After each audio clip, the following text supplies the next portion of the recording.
Hello students, कैसे हैं आप। उम्मीद है कि आप सभी खुश होंगे और अच्छी हेल्थ में होंगे।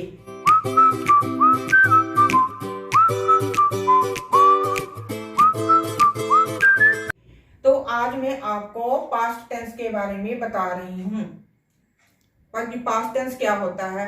लेकिन पास्ट टेंस पढ़ाने से पहले मैं आपसे ये रिक्वेस्ट करती हूँ कि अगर कोई नया स्टूडेंट मेरे चैनल के साथ जुड़ा है तो प्लीज मेरे चैनल को सब्सक्राइब करना मत भूलें। तो ठीक है, आज मैं आपको पास्ट टेंस के बारे में नॉलेज दूंगी। मेरी लेटेस्ट वीडियो को सबसे पहले पाने के लिए मेरे इंग्लिश टाइम चैनल को सब्सक्राइब कीजिए और बेल आइकन को प्रेस कीजिए। धन्यवाद। तो पास्ट टेंस क्या होता है, सबसे पहले हम इसकी पहचान करते हैं।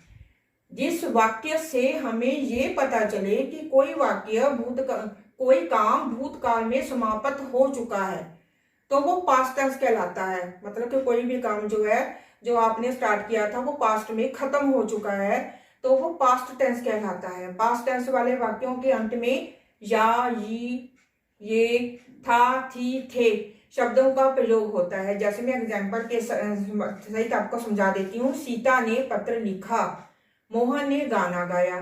तो इन दोनों वाक्यों से हमें क्या पता चलता है कि सीता पत्र लिख चुकी है, मतलब कि पास्ट में उसने पत्र लिख लिया है, काम खत्म कर लिया है। मोहन ने गाना गाया, मोहन गाना गा चुका है, मतलब उसने अपना काम खत्म कर लिया। गाना गा चुका है मतलब काम खत्म हो चुका है। लिखा, इसके पीछे या आता है, लिखा, ठीक है। गाया, या, इसके पीछे या, लिखा, या का के मीनिंग का हमें पता चलता है कि सीता ने पत्र लिख लिया, मोहन ने गाना गा लिया, दोनों काम खत्म हो गए, इसलिए ये दोनों वाक्य पास्ट टेंस कहलाते हैं। ठीक है, उपरोक्त दोनों वाक्यों से हमें काम के खत्म होने का पता चलता है, इसलिए दोनों पास्ट टेंस है। हाँ, इस पास्ट टेंस में क्या होता है कि हम सब्जेक्ट के साथ हमेशा वर्ब की दूसरी फॉर्म लगाते हैं। ठीक है, वर्ब की सेकंड फॉर्म को यूज करते हैं। तो प्रेजेंट टेंस की तरह पास्ट टेंस की भी 4 ब्रांचेस होती हैं। तो पहले मैं आपको 4 ब्रांचेस के बारे में बता देती हूँ, उसके बाद मैं आपको पॉजिटिव स्टेटमेंट के बारे में बताऊंगी।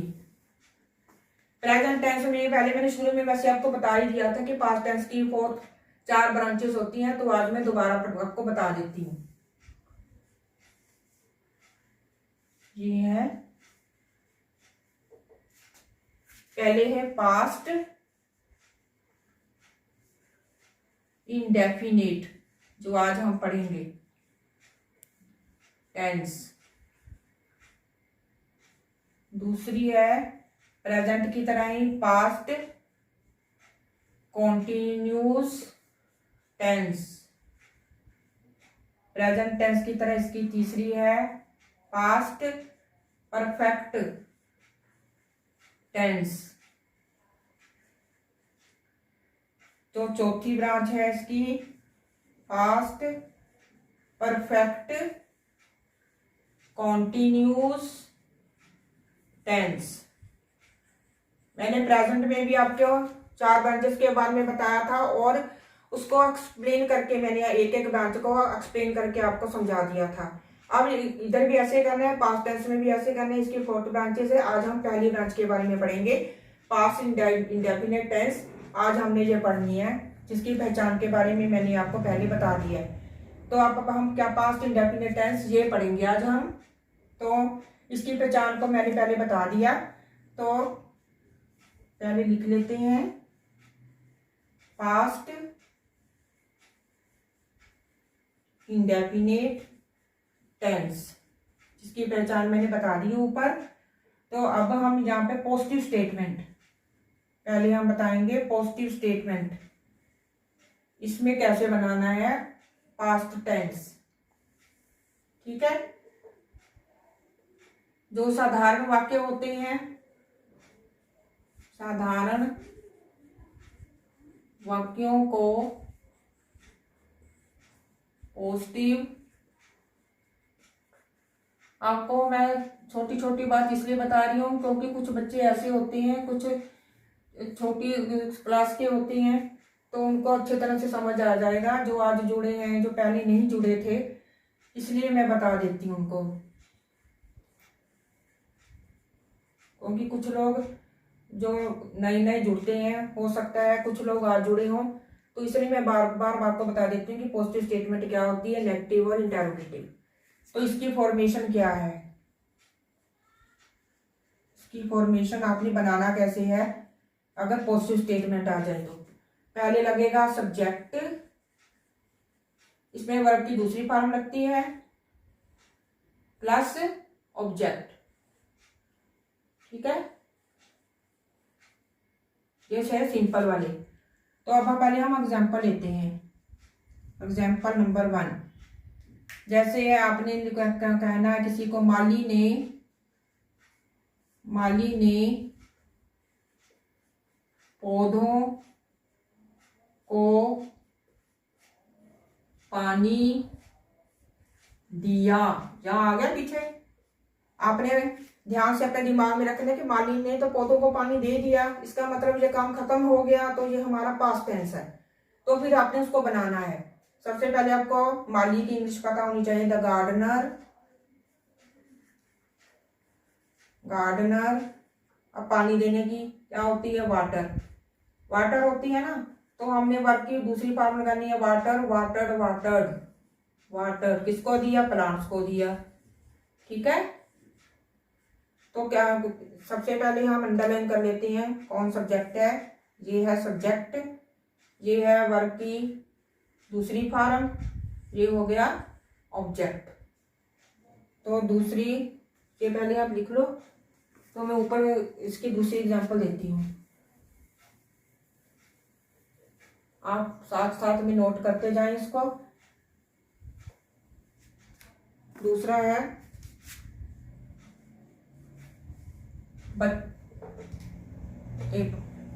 बच्चों ने फुटबॉल खेला। अब बच्चे ज्यादा हो गए, इसमें सिंगुलर और प्लूरल के साथ दोनों के साथ वर्ब की दूसरी फॉर्म लगनी है, और ये इसमें कोई झंझट नहीं है, जैसे कि प्रेजेंट टेंस में था। ठीक है, द चिल्ड्रन, इसमें सिर्फ आपने वर्ब की दूसरी फॉर्म ही लगानी है। खेलने की होती है प्ले, प्लेड, वर्ब की दूसरी फॉर्म। अब क्या खेला, ऑब्जेक्ट कौन सा इसमें, फुटबॉल। ठीक है, द चिल्ड्रन प्लेड, ये हो गया सब्जेक्ट, ये हो गया वर्ब की दूसरी फॉर्म, ये हो गया ऑब्जेक्ट। अब तीसरा एग्जांपल मैं आपको ज्यादा देती हूँ, एग्जांपल ज्यादा इसलिए दे देती हूँ, समझा देती हूँ ताकि आपको अच्छे से क्लियर हो जाए। अब अगर ये हो, नेताजी ने भाषण दिया। ठीक है, नेताजी ने भाषण दिया, फिर आ गया, इसका मतलब ये प्रेजेंट टेंस है, भाषण दे चुके हैं, काम तो खत्म हो गया, तो अब ये पास्ट टेंस कहलाएगा। ठीक है, आपको पहले पहचान होनी चाहिए, पहचान हो गई, फिर आगे सिंपल है। तो हो गया द लीडर गेव, देने की होती है give, given, gave the speech. मैंने आपको पहले भी वीडियो में अपने बताया था कि आपको फॉर्म्स ऑफ वर्ब्स जरूर आनी चाहिए। अगर आपका फॉर्म्स ऑफ वर्ब्स नहीं आएंगी तो फिर आपके लिए मुश्किल हो जाएगा, क्योंकि अगर यहाँ पर आपने फॉर्म ऑफ वर्ब गलत लगा दी तो सारा का सारा सेंटेंस गलत हो जाएगा। तो आपको फॉर्म ऑफ वर्ब्स जरूर आनी चाहिए, जो मैं आपको एक अलग वीडियो में आपको समझाऊंगी कि आपने कैसे वर्ब्स को याद करना है। ठीक है, अलग अलग इसका ग्रुप बना दूंगी ताकि आपको आसानी रहे, वो मैं आगे जाके बताऊंगी आपको जब ये टेंस खत्म हो जाएंगे तो। ठीक है, ये हो गया सब्जेक्ट, गिव, गेव, गिवन, ये हो गया वर्ब की दूसरी फॉर्म, ये हो गया ऑब्जेक्ट। तो मैंने आपको 3 एग्जाम्पलों से अच्छे ढंग से बता दिया है ये पॉजिटिव स्टेटमेंट में आपने कैसे इसकी फॉर्मेशन करनी है, टेंस को कैसे बनाना है। ठीक है, और इसमें सबसे इम्पोर्टेंट बात है form of verb. Past tense में यही मायने रखती है कि आपको फॉर्म ऑफ वर्ब आती है, नहीं आएंगी तो आपका सेंटेंस गलत हो सकता है। तो अब है नेगेटिव स्टेटमेंट। नेगेटिव, दूसरी है नेगेटिव स्टेटमेंट। अब ये भी पता है आपको, लेकिन कुछ बच्चे लोग नए जुड़े हैं उनके लिए नहीं शब्द का प्रयोग होने वाले, नहीं शब्द का प्रयोग होने वाले वाक्यों को नेगेटिव स्टेटमेंट कहते हैं। ठीक है, जिसमें नहीं का प्रयोग हो, नहीं शब्द का प्रयोग हो। ऊपर हमने देखा यहाँ पर कहीं नई शब्द का प्रयोग नहीं था, इसलिए पॉजिटिव थे। अब है नेगेटिव, इसकी फॉर्मेशन कैसे करनी है। पहले सब्जेक्ट, अब यहाँ पर अकेला नोट नहीं लगना है, यहाँ पर हम डिड नोट का प्रयोग करेंगे। ठीक है, डू, डिड, डन। जो डिड है वो भी मतलब डिड हेल्पिंग वर्ब है, जो डिड है ना वो हेल्पिंग वर्ब है। तो यहाँ पर जो दूसरी मेन वर्ब है उसमें वर्ब की पहली फॉर्म आ जाएगी, ये हेल्पिंग वर्ब हो गया। ठीक है, अब जहां पर लगेगा डिड नॉट, डिड के साथ नॉट, अकेला नोट यूज नहीं करना, आप डू, डिड, डन, डिड लगी दूसरी फॉर्म। अब जहां पर होगी वर्ब की पहली फॉर्म। ठीक है, अब जहां नहीं आपने दो बार यूज करनी है कि जहां पर अभी हमने वर्ब की दूसरी फॉर्म लगा दी। अब जबकि जहां पर लग चुकी है वर्ब की दूसरी फॉर्म, हेल्पिंग वर्ब है ये, तो जो मेन वर्ब है वहां पर हम वर्ब की पहली फॉर्म यूज करेंगे। ठीक है, अब आपने दोबारा जहां पर नहीं लगानी है वो हम एग्जाम्पल से समझते हैं। जैसे आप बना सकते हैं,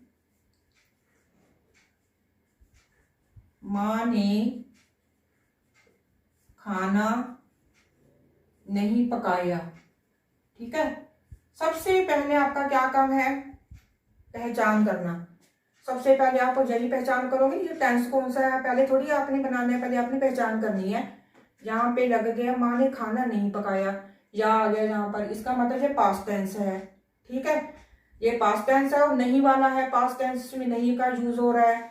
तो आपने क्या करना है, इसको कैसे बनाना है, फिर अब डिड का यूज होगा, the mother did not, okay note वाला ना, तो do, did, done, do, did not. अब यहाँ पर नहीं लगेगा वर्ब की दूसरी फॉर्म, यहाँ पर वर्ब की पहली फॉर्म लगेगी, क्योंकि जो इसकी वर्ब की दूसरी फॉर्म पे कहाँ लग गई है, यहाँ लग गई है, तो यहाँ पर वर्ब की पहली फॉर्म लगाएंगे।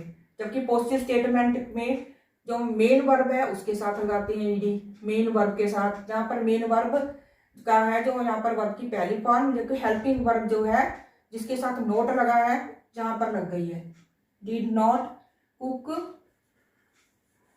और नोट आपको यह भी यूज पता चलना चाहिए, नोट कहाँ पे यूज होगा, डिड और जहां पर हेल्पिंग वर्ब और मेन वर्ब, ये हो गया हेल्पिंग वर्ब और ये हो गया मेन वर्ब, जो इसके बीच में आ गया नॉट।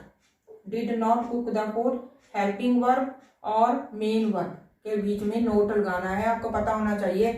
क्या आपने ऐसे नहीं करना डिड कुक नॉट, ऐसे नहीं करना आपने, द मदर डिड नॉट, जो नोट है डिड के साथ लगा के उसके बाद मेन वर्ब लगानी है, और वर्ब की यहाँ पर मेन वर्ब के साथ वर्ब की पहली फॉर्म आएगी। तो ये हो गया ऑब्जेक्ट, ये था सब्जेक्ट। आपको उसका प्लेस भी समझना होगा, नोट कहाँ पे लगाना है। अब लगा देते हैं, मोहन ने गाना नहीं गाया, ऐसे बना लो। आप अपने डेली लाइफ में बहुत से ऐसे वर्ड हैं पास्ट, अपनी नोटबुक में नोट करके उसकी प्रैक्टिस कर सकते हो। अब जहाँ पर जा आ गया ना, इसका मतलब ये पास्ट टेंस है और नहीं वाला है, नहीं वाला जो नहीं लगाया, तो कैसे बनाएंगे इसको, मोहन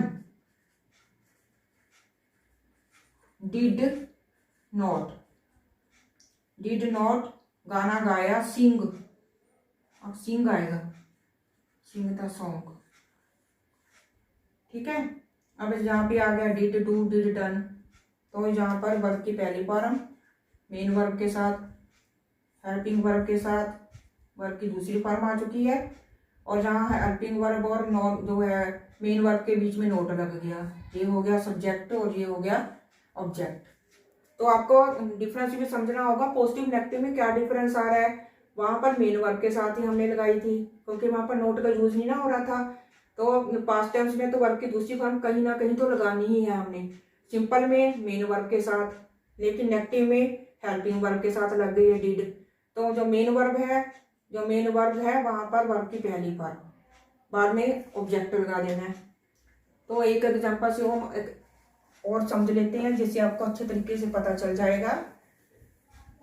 आपको मैं वर्ब के अलग जो है वीडियो बना के दूंगी, अलग अलग ग्रुप बना दूंगी, जिससे आपको पता चल जाएगा। आपको फॉर्म जब जिनको बच्चों को मुश्किल होती है याद करने में, तो उनको अलग अलग ग्रुप बना के समझा दूंगी मैं कि कैसे याद करना है, आपके लिए इजी हो जाएगा।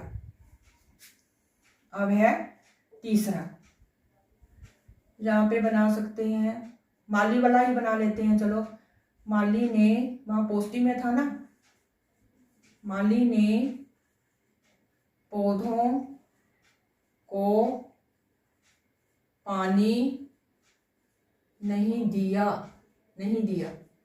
जा आ गया, ये हो गया पास्ट टेंस नहीं वाला। तो अब कैसे बनाएंगे, द गार्डनर डिड नॉट, ओट वाला है ना तो डिड लगेगा, डू डिडन। और वाटर, अब यहाँ पर वाटर मत लगा देना, वाटर लगाएंगे यहाँ पर, क्योंकि जो इसकी ईडी है वो यहाँ पर लग चुकी है, मतलब यहाँ पर वर्ब की दूसरी फॉर्म लग चुकी है, यहाँ पर फिर नहीं लगानी बार बार, ठीक है। तो आपने ध्यान रखना है इस बात को कि डिड लग गया ना, डू डिड, तो यहाँ पर वर्ब की पहली फॉर्म लगी रहनी चाहिए। Did not water the plants, object हो गया। तो ये हो गया सब्जेक्ट, ये मेन वर्ब है, इसकी दूसरी फॉर्म लगी हुई है, ठीक है ना, हेल्पिंग वर्ब है, सॉरी ये हेल्पिंग वर्ब है, इसके साथ दूसरी लगी हुई है, नोट आ गया। तो जो मेन वर्ब है जो यहाँ पर एक वर्ब की पहली फॉर्म हो गई, क्योंकि वर्ब की दूसरी फॉर्म यहाँ पर ऑलरेडी लगी हुई है, तो ये हो गया ऑब्जेक्ट।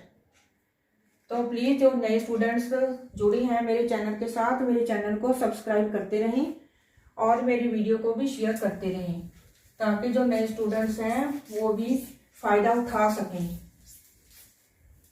तो अब हम बताते हैं, पॉजिटिव भी आपने समझ ली है, नेगेटिव भी।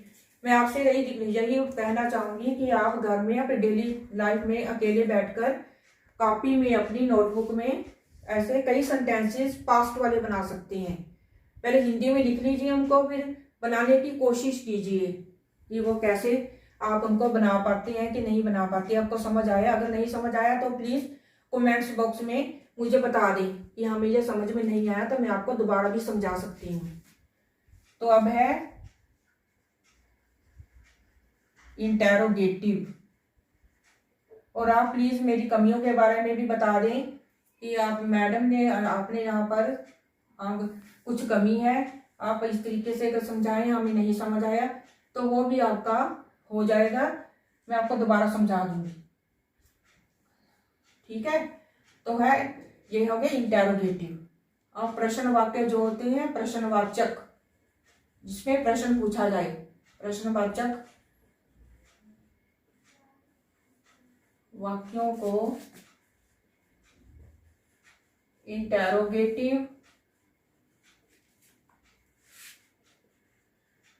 वाक्य कहते हैं, ठीक है, जो प्रश्न वाले होते हैं। इसकी फॉर्मेशन, इसको कैसे बनाना है आपने,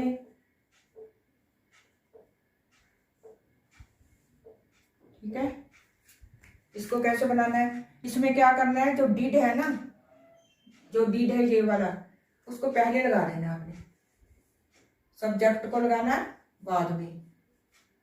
यहाँ पर वर्ब की पहली फॉर्म लगेगी और यहाँ पर लग जाएगा ऑब्जेक्ट। तो आपने क्या डिफरेंस है पॉजिटिव, नेगेटिव और इंटेरोगेटिव में, वहां पर जो डिड था वो सब्जेक्ट के बाद में लगता था। अब जब प्रश्न वाला आ गया तो डिड को किसका क्या अपने आगे कर देना है, डिड प्लस सब्जेक्ट, बाकी वही का वही जो मैंने आपको समझाया था, ठीक है। वर्ब की पहली फॉर्म में आएगी, यहाँ पर लग चुकी है। एग्जाम्पल सहित आपको समझा दें, आपको क्लियर हो जाएगा। जैसे क्या नेता जी ने भाषण दिया, ठीक है, प्रश्नवाचक। क्या वाला आ गया, आपको पता है ये प्रश्नवाचक है, आपको देखते ही पता चल जाएगा ये प्रश्न वाला है। तो हमने क्या करना, लगाना है डिड। अब लगाना है subject, did the leader give. अब यहाँ पर गेव नहीं लगाना, यहाँ पर लग चुका है, यहाँ पर वर्ब की पहली फॉर्म, ऊपर मैंने समझा वर्ब की पहली फॉर्म लगेगी, गिव द स्पीच, ठीक है। Did the leader give the speech. अब क्या है, यहाँ पर डिड लग गया आगे, ये है हेल्पिंग वर्ब, वर्ब की दूसरी फॉर्म लगी हुई है यहाँ पर, ठीक है। ये है सब्जेक्ट, यहाँ पर वर्ब की पहली फॉर्म आ गई, क्योंकि सारे सेंटेंस में कहीं तो हमने वर्ब की पहली फॉर्म लगानी है, क्योंकि ये पास्ट टेंस है, जहाँ पर लग गई है, जहाँ नहीं लगानी, फिर मेन वर्ब के साथ। ये आ गया ऑब्जेक्ट। अब और कर लेते हैं दूसरी एग्जाम्पल। अध्यापक ने बच्चों को पाठ पढ़ाया, ठीक है, पाठ पढ़ाया। क्या क्या अध्यापक ने, सॉरी ये क्योंकि इंटेरोगेटिव था, क्या नहीं हमने लगाया था, क्या अध्यापक ने बच्चों को पाठ पढ़ाया, ये क्या वाला है। तो अब क्या करना है, फिर डिड आगे, did the teacher teach, teach taught, taught होता है ना, टीच टॉट टॉट, तो यहाँ पे टीच लगाएंगे हम, टीच। दूसरी फॉर्म नहीं लगानी, वो लग चुकी है यहाँ पर वर्ब की पहली फॉर्म लगानी है। टीच द लेसन, किनको पढ़ाया, बच्चों को, to the students, to the students. Question वाला है, did the teacher teach the lesson, did the teacher teach the lesson to the students. क्योंकि क्या वाला था, क्वेश्चन मार्क लगा दिया और डिड हमने आगे लगा दिया, तो क्या यहाँ पर हमने हेल्पिंग वर्ब के साथ पहले लगाई हुई है सेकंड फॉर्म, ठीक है, हमने लगाई हुई है।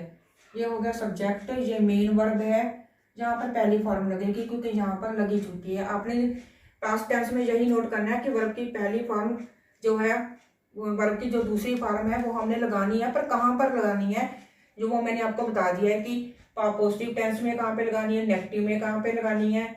लगी होती है जहाँ पे जो है डिड के साथ, डू डिड, यहाँ पे हेल्पिंग वर्ब के साथ लगी हुई है। सिर्फ पॉजिटिव स्टेटमेंट है जहाँ पर मेन वर्ब की दूसरी फॉर्म होती है, मेन वर्ब की। लेकिन नेगेटिव में भी हमने देख लिया डिड के साथ आती है, ठीक है, जो मेन वर्ब है वहां पर पहली हो जाती है। तो इधर भी हमने देख लिया, इंटेरोगेटिव वाले में भी हमने देख लिया कि यहाँ पर मेन वर्ब की पहली फॉर्म है, हेल्पिंग वर्ब की दूसरी फॉर्म आ गई यहाँ पर डिड। तो एक जगह ही लगानी है, बार बार नहीं लगानी है आपने। तो ये हो गया ऑब्जेक्ट, ठीक है, टू द स्टूडेंट्स। अब लास्ट एग्जांपल एक और देख लेते हैं।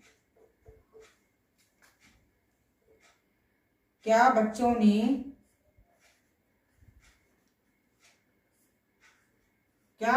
ने क्रिकेट खेला, ठीक है। तो फिर आ गया डिड द चिल्ड्रन प्ले। अब मेन वर्ब जो है ना, मेन वर्ब है वो वर्ब की पहली फॉर्म, प्ले द क्रिकेट, ठीक है। Did the children play the cricket, ये हो गया डिड। फिर हेल्पिंग वर्ब है, यहाँ पे लगी हुई है दूसरी फॉर्म, ये है सब्जेक्ट, ये मेन वर्ब की पहली फॉर्म यहाँ पर है क्योंकि यहाँ पर आ चुकी है ऑलरेडी, तो ये है ऑब्जेक्ट। अगर नोट वाला भी आ जाता है, अगर नोट वाला भी आए तो आपने क्या करना है, यहाँ पर डिड सब्जेक्ट के साथ नोट लगा लेना, अगर नोट वाला आ जाए तो, ठीक है। यहाँ पर अगर नोट वाला आ जाए तो यहाँ पर लगाना है। जैसे क्या नेताजी ने भाषण नहीं दिया, did the leader not give the speech, तो यहाँ पर नोट लगेगा, तो यहाँ पर नोट लगा देना है, ठीक है। अगर नोट वाला आ जाए तो नोट वाला आपको अलग से बता देती हूँ, अगर नहीं वाला आता है तो डिड प्लस यहाँ पर नोट, सब्जेक्ट और इसके बीच में आ जाएगा यहाँ पर ऑब्जेक्ट, अगर नोट वाला आ गया तो बच्चों मैंने आपको अच्छे ढंग से आपको समझा दिया है। आपको उम्मीद है आपको समझ में आ गया होगा। अगर नहीं भी आता है तो कोई बात नहीं है, घबराने की जरूरत नहीं है। आप कमेंट्स में डालकर मुझे बता दें कि हमें समझ में नहीं आया या मैडम आप में थोड़ी जहाँ पर कमी है, तो मैं अपने आप को इम्प्रूव करने की कोशिश करूँगी। तो प्लीज़ आप मेरे चैनल को सब्सक्राइब करना मत भूलें, वीडियो को शेयर भी करें ताकि जो नए स्टूडेंट्स हैं वो भी कुछ फ़ायदा उठा सकें। तो ठीक है, उम्मीद है कि आपको कुछ समझ में, मेरा जो समझाया हुआ है वो समझ में आ गया होगा। तो ठीक है बच्चों, आप खुश रहें और may God bless you. Thank you.